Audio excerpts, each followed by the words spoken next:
کسی کے بارے میں برا سوچنا، برا گمان کرنا میرے عزیز یہ گناہ کبیرہ ہے۔ بدگمانی گناہ کبیرہ ہے۔ کوئی کسی سے مل رہا ہے تو بدگمانی کہ ہماری برائی تو نہیں کر رہا ہے، یہ بدگمانی آج کل بہت زیادہ ہے۔ میں آپ کو بتاؤں، حضرت جنید بغدادی رحمۃ اللہ علیہ ایک دن کہیں جا رہے، ایک راستے میں درویش ملا، ایک فقیر ملا نا، تو آپ کے دل میں خیال آیا کہ یہ اچھا خاصا ہے، کما سکتا ہے، کام کر سکتا ہے، لیکن پھر بھی بھیک مانگتا ہے۔ پھر آپ چلے گئے اپنے بستر پر آرام کے لیے۔ جب بستر پر سوئے تو رات میں ایک بہت عجیب و غریب خواب آیا، ایسا خواب کہ دیکھ کر کے رونگٹے کھڑے ہو جائیں۔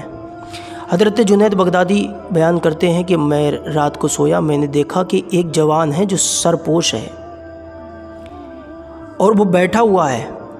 لوگ کہہ رہے ہیں مجھ سے کہ کھاؤ، اس کو کھاؤ، اس کو کھاؤ۔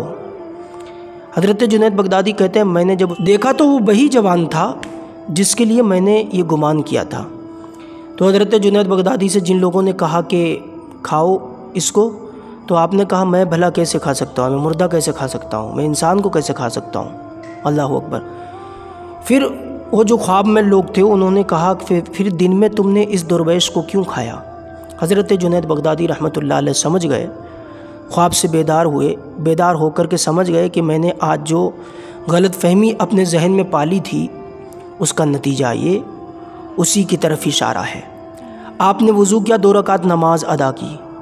نماز ادا کرنے کے بعد میں توبہ اللہ کی بارگاہ میں کی اور ڈھونڈنے کے لیے نکل گئے اس درویش کو۔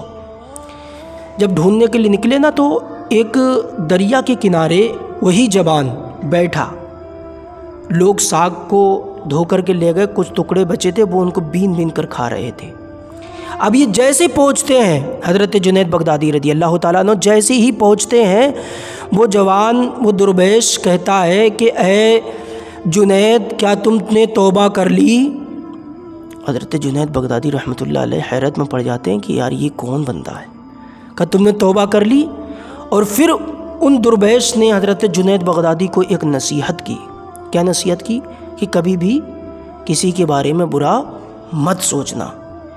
اب میں آپ کو بتاؤں، غیبت کرنا، چغلی کرنا، لوگوں کے لیے برا سوچنا اور پھر اس کی بری باتیں بیان کرنا، یہ آج کل کتنا چل رہا ہے۔ لیکن میرے حضور فرماتے جس نے غیبت کی اس نے اپنے مردہ بھائی کا گوشت کھایا، اللہ اکبر۔